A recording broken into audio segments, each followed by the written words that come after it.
Artıq nəqliyyat vasitələrinə verilən dövlət qeydiyyat nişanlarında rəqəm və hərflər arasında istifadə olunan defis işarəsi tətbiq olunmayacaq. Bununla bağlı dünən yeni dövlət standartı qəbul edilib. Lakin sosial şəbəkələrdə yayılan görüntülərdən görünür ki, bəzi sürücülər köhnə nömrə nişanlarındakı defis işarəsini özləri silirlər.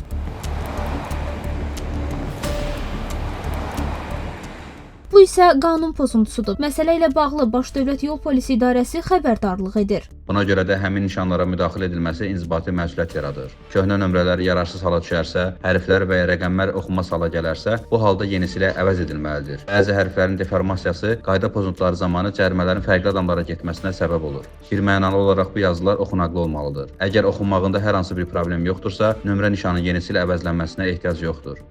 Qeyd edək ki, dövlət qeydiyyat nişanlarının zədələnməsi və ya üzərinə müdaxilə hallarında sürücülər 40 manatdan 100 manata qədər cərimə oluna bilər.